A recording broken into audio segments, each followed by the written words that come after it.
ছাত্ৰীসকল মই তোমালোকৰ দশম শ্ৰেণীৰ বহুপদ দুটা চলকৰ ৰৈখিক সমীকৰণ পঢ়াই আছিলোঁ আৰু সেই ৰৈখিক সমীকৰণৰ 3.4 লৈকে আমি পঢ়িব লাগিব 3.4 ৰ মই তোমালোকৰ 1 নম্বৰ অংকটো কৰাই দিছিলোঁ হেতু হৈছিল এলিমিনেশন পদ্ধতিৰেৰা বা অপনয়ন পদ্ধতিৰেৰা সমীকৰণ সমাধান এতিয়া মই তাৰে 7 অংকটো কৰাই দিম 7 অংকটো যেটো আনবিলাক অংকতকৈ বেলেগ সেই কাৰণে মই হেতু কৰি দিবলৈ গৈছো আৰু হেতু হৈছে 8/x minus 9/y equal to 1 আৰু ইটো দিছে 10/x plus 6/y equal to 7 এতিয়া এই অংকবিলাক আমাৰ আগতে 1/x এনেকুৱা টাইপত নাছিলে নহয়নে সেইকাৰণে কি কৰিলো মই 1/x equal to u আৰু 1/y equal to v ধৰি দিলো তেতিয়া 1/x equal to যদি u ধৰ তেতিয়া প্ৰথম সমীকৰণটো পাম আমি 8u minus 9v equal to 1 আৰু দুই নম্বৰ সমীকৰণটো পাম আমি 10u plus 6v equal to 7 এতিয়া এটো 3 নম্বৰ 4 নম্বৰ সমীকৰণ পাম এতিয়া ইয়াত এই সমীকৰণ কেটাৰ পৰা আমি যিকোনো এটা এলিমিনেট কৰিম সেই কাৰণে কি কৰো সমীকৰণ 3 ক 2 ৰে আৰু সমীকৰণ 4 ক 3 ৰে পূৰণ কৰি আমি পাম ইয়াক 2 ৰে পূৰণ কৰিলে 3 টো সেই কাৰণে আমি পালো 16u plus 18v equal to 2 আৰু ইয়াক আমি 3 ৰে পূৰণ কৰিলো গতিকে আমি পালো 30u plus 18v equal to 21 তাছত আমি কি কৰিলো যোগ কৰিলো দুইটা বস্তু যোগ কৰিলে আমি এফালে পালো 46u আৰু এফালে পালো 23 আৰু u পালো আমি হাফ u কিমান পালো আমি হাফ পালো আৰু u মানে হৈছে হাফ আৰু 1/x u আসলে কোন 1/x গতিকে equal to 1/2 গতিকে x is equal to 2 এতিয়া u ৰ মান 3 ত বহুৱাই আমি পাম 3 ত আমি বহাই দিলো ইয়াত 3 নম্বৰ এটা সমীকৰণ আছিল এটো 8u minus 9v equal to 1 8u minus 9v equal to 1 3 number সমীকৰণটো আছিল আমি হেতুত আমি বহাই দিছো গতিকে আমি কি কৰিলো এটো আমি 8u মানে half minus 9v equal to 1 আমি এব কটাকটি কৰি পালো 1/3v equal to পালো 1/3 গতিকে v equal to 1/3 পালো আৰু v মানে আকৌ কি আছিল 1/y আছিল 1/y equal to 1/3 গতিকে y equal to 3 পালো গতিকে ইয়াত আমি x equal to পালো 2 আৰু y equal to পালো 3 হেতু হল আমাৰ সমীকৰণ সমাধান এতিয়া ইয়াৰ মই 3 অনুশীলনী 3.4 ৰ মই 2-3 নম্বৰ অংকটো কৰি দিম সেই অংকটো অলপমান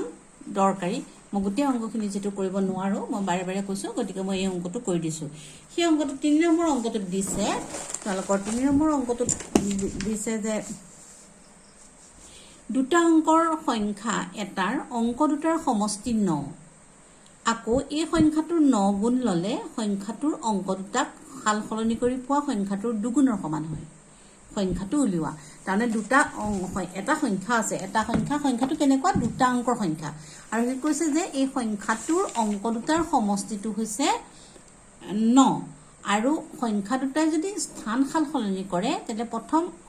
সংখ্যাটোৰ 9 গুণৰ লগত স্থান সালসলনি কৰি পোৱা সংখ্যাটোৰ দুগুণৰ সৈতে সমান হয় গতিকে মই ধৰি ললো ধৰা হল একক স্থানীয় অংকটো x আৰু দশক স্থানীয় অংকটো y গতিকে দশক স্থানীয় অংকটো যদি y হয় তেতিয়া সংখ্যাটো হ'ব 10y + x হয়নে তাৰ পাছত একমচৰ্ত অনুযায়ী x + y = 9 যদি অংক দুটা স্থান সলসলনি কৰে তাৰ মানে একক স্থানত যদি y টো যায় দশক স্থানত যদি x টো আহে তেতিয়া সংখ্যাটো হ'ব 10x + y তে দুইৰ শৰ্ত অনুযায়ী কৈছিলে প্ৰথম সংখ্যাটোৰ 9 গুণৰ সৈতে সংখ্যা দুটা অংক দুটা স্থান সলনি কৰিলে পোৱা সংখ্যাটোৰ দুগুণৰ সৈতে সমান সেই কাৰণে কৈছে 9 * 10y + x = 2 * 10x + y মই যে তোমাক মাজতে আৰু এটা কথা কৈ দিও মই যে 10y + x লিখিলো এটা 12 ধৰিলা সংখ্যাটো যেনিবা 12 মানে দশক স্থানৰ অংকটো 10 নহয়নে গতিকে 1 * 10 + 2 এটো লিখে তাৰমানে দশক স্থানৰ অংকটো 10 ৰে পূৰণ কৰি তাৰ লগত একক স্থানৰ অংকটো যোগ কৰিলে আমি এটা দুটা অংকৰ এটা সংখ্যা আমি পাও আৰু সেই লজিকটোৰ ওপৰতে আমি অংকটো কৰিছো গতিকে এইখিনি আমি ক্যালকুলেশন কৰিলো ক্যালকুলেশন কৰি লাষ্টত আমি পালোগে আমি লাষ্টত আমি যোগ বিয়োগ কৰি পেলাই আমি পালোগে x + এইখিনি ক্যালকুলেশন কৰি আমি এটো সমীকৰণ পালো 8y - x এই সমীকৰণটো পালো আৰু ইয়াত আমি প্ৰথমতে পাইছিলো x + y = 9 আৰু আমি লাষ্টত পালো -x + 8y = 0 দুয়োটা যোগ কৰিলো গতিকে y = আমি 1 পালো এতিয়া y ৰ মান আমি 1 নম্বৰত বহাই দিলো x = 8 পালো তেতিয়াহলে আমি সংখ্যাটো কি কৈছিলো y ৰ মান 1 যেহেতু গতিকে সংখ্যাটো হ'ব 18 10 * 1 + 8 = 18 তোমালোকৰ এই চেপ্টাৰটোতে আমাৰ মেট্ৰিকলৈকে পঢ়া আমাৰ শেষ হৈছে আৰু কিছুদিন মই অংক অনলাইনত তোমালোকক নিদো কাৰণ কিয় তোমালোকৰ মোৰ পঢ়োৱা পাৰ্টটো শেষ হৈছে ইয়াৰ পাছত তোমালোকক দীপ্তি বাইদেৱে ত্ৰিকোণমিতি স্থানাংক জ্যামিতি